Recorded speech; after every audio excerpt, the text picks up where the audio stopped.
गांव सो रहा था, लेकिन रामदीन जाग रहा था। सूरज की पहली किरणें उसके खेतों पर पड़ रही थी। रामदीन मुस्कुराया। यही उसकी जिंदगी थी। वो एक किसान था। उसका दिल जमीन की धड़कन के साथ धड़कता था। रामदीन एक छोटे से घर में रहता था, जो गांव के किनारे पर था। वो वहां पूरी जिंदगी रहा था। उसके पिता भी। खेती उनके खून में थी। यही उनकी विरासत थी। रामदीन को किसान होने पर गर्व था। हर सुबह वो अपने खेतों में घूमता था।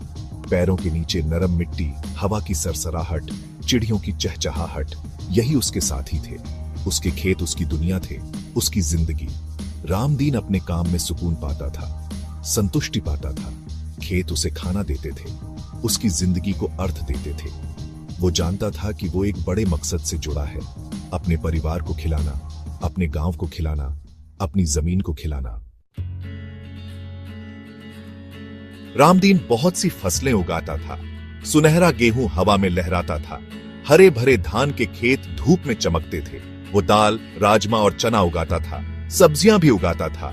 टमाटर, कद्दू, पालक और लौकी उसकी देखभाल में फलते फूलते थे। लेकिन रामदीन का एक राज था। वो पुराने तरीकों में विश्वास रखता था, प्रकृति की शक्ति में विश्वास रखता था। रामदीन केमिकल वाली खाद इस्तेमाल नहीं करता था। वो कहता था, ये जमीन को नुकसान पहुंचाती है, हमारे खाने में जहर घोलती है। रामदीन गोबर की खाद इस्तेमाल करता था, कंपोस्ट इस्तेमाल करता था, फसल बदल बदल के बोता था, अपनी जमीन को स्वस्थ रखता था और उसकी जमीन उसे अच्छी फसल देती थी। उसकी फसल अच्छी होती थी, स्वादिष्ट होती थी, जीवन से भरपूर होती थी। लोग दूर दूर से रामदीन की फसल खरीदने आते थे। उन्हें पता था कि उसका खाना शुद्ध है, प्यार से उगाया गया है। रामदीन का सीना गर्व से फूल जाता था। वो अपने समुदाय को अच्छा शुद्ध खाना खिला रहा था। रामदीन अकेला नहीं था। उसका परिवार उसके साथ कंधे से कंधा मिलाकर काम करता था। उसकी पत्नी सीता उसकी ताकत का स्तंभ थी। वो बिना थके काम करती थी। उसके हाथ तेजी से चलते थे। वो बीज बोती थी, खेतों में निराई करती थी और फसल काटने में मदद करती थी। उनके बच्चे भी खेत का हिस्सा थे। छोटू, उनका बेटा, मजबूत और मेहनती था। वो अपने पिता को भारी कामों में मदद करता था। खेत जोतता था, पानी लगाता था और अनाज की बोरियां ढोता था। उनकी बेटी रानी बहुत होशियार थी। उसे अपने पिता का जमीन से प्यार मिला था। वो अपनी मां की किचन गार्डन में मदद करती थी, पौधों को पानी देती थी, कीड़ों को भगाती थी और सब्जियां तोड़ती थी। रामदीन का परिवार उसकी दुनिया था। वो उसके साथी थे, उसके दुख सुख में शामिल थे। साथ मिलकर वो एक टीम थे। एक साल बारिश नहीं हुई। आसमान तांबे जैसा हो गया। सूरज आग बरसा रहा था। जमीन प्यासी थी, फसलें सूख गईं, गांव में डर फैल गया। अकाल का साया मंडराने लगा। रामदीन निराशा में देखता रहा जैसे उसके खेत धूल में बदल गए। उसका दिल अपनी सूखी जमीन के लिए दुखता था। उसने अपने परिवार की आंखों में डर देखा। उसने गांव में निराशा की बातें सुनी। लेकिन रामदीन हार मानने वाला नहीं था। वो जानता था कि उसे जल्दी कुछ करना होगा। उसे कोई उपाय ढूंढना होगा। अपने परिवार को बचाना होगा, अपने गांव को बचाना होगा। रामदीन रातों को सो नहीं पाता था। उसका दिमाग दौड़ता रहता था। उसने गांव के बुजुर्गों से सलाह ली, पुराने किसानों से सलाह ली।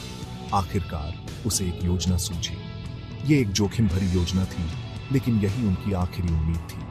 रामदीन ने सूखा सहने वाली फसलें उगाने का फैसला किया। ऐसी फसलें जो कम पानी में भी जिंदा रह सके, तेज धूप सह सके। उम्मीद के बीज बाजरा और रागी।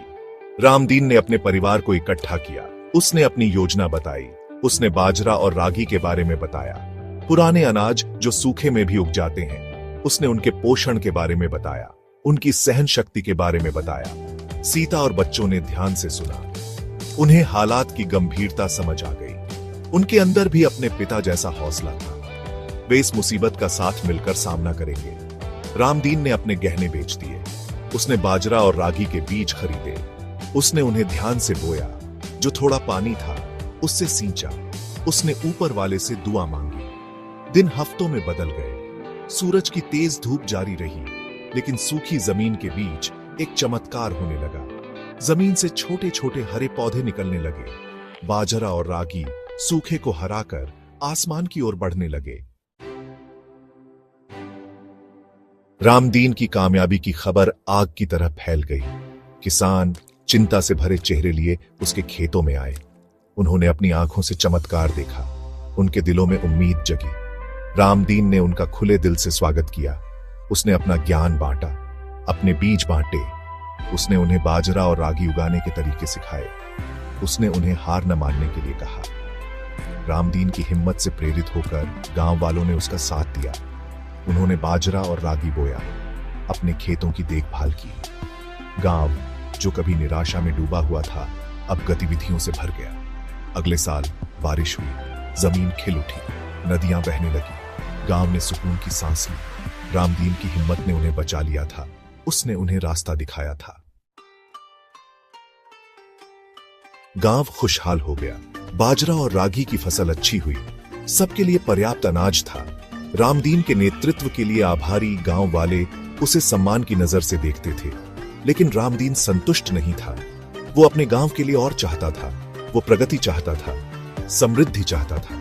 वो जानता था कि शिक्षा बेहतर भविष्य की कुंजी है। रामदीन ने अपनी जमीन का एक हिस्सा दान कर दिया। उसने एक स्कूल बनवाया, शहर से शिक्षकों को बुलाया। उसने गांव के हर बच्चे को स्कूल जाने के लिए प्रोत्साहित किया। उसका मानना था कि शिक्षा उन्हें सशक्त बनाएगी, गरीबी के चक्र को तोड़ेगी। उसका अगला मिशन स्वास्थ्य सेवा था। नजदीकी अस्पताल मीलों दूर था। रामदीन ने गांव वालों को इकट्ठा किया। उन्होंने अपने संसाधन जुटाए। उन्होंने एक छोटा सा अस्पताल बनवाया। उन्होंने डॉक्टरों और नर्सों को समुदाय की सेवा के लिए आमंत्रित किया। रामदीन का सपना यही नहीं रुका। वो एक जुड़े हुए गांव का सपना देखता था। एक ऐसा गांव जो बाहरी दुनिया से जुड़ा हो। वो जानता था कि अच्छी सड़कें प्रगति के लिए जरूरी हैं। एक बार फिर उसने उदाहरण पेश किया। उसने गांव वालों को इकट्ठा किया। उन्होंने कड़ी मेहनत की, साथ मिलकर। उन्होंने अपने गांव को पास के शहर से जोड़ने वाली सड़कें बनाई। रामदीन एक साधारण किसान एक नेता बन गया था। वो उम्मीद की किरण बन गया था। उसने उन्हें दिखाया था कि साधारण लोग भी दृढ़ संकल्प और कड़ी मेहनत से असाधारण चीजें हासिल कर सकते हैं। उसने अपने गांव को बदल दिया था। उसने अपने लोगों को सशक्त बनाया था। उसने उन्हें एक उज्जवल भविष्य का रास्ता दिखाया था। साल बीत गए। रामदीन बूढ़ा हो गया, लेकिन उसका जोश कम नहीं हुआ। उसका दिल अभी भी जमीन की धड़कन के साथ धड़कता था। वो अपने बरामदे में बैठकर अपने खेतों पर सूरज उगते देखता था। उसे संतोष का एहसास होता था। उसके बच्चे बड़े हो गए थे। उन्होंने अच्छी शिक्षा प्राप्त की थी। वो दुनिया में निकल गए थे, लेकिन वो अपनी जड़ें नहीं भूले। उन्होंने अपने पिता द्वारा दिए गए संस्कार नहीं भूले। रामदीन की विरासत जिंदा रही। उसका गांव, उसकी कड़ी मेहनत, उसके दृष्टिकोण और समुदाय की शक्ति में उसके अटूट विश्वास का प्रमाण था। रामदीन किसान ने दुनिया को दिखाया था कि उम्मीद का एक छोटा सा बीज भी सोने सी फसल में बदल सकता है।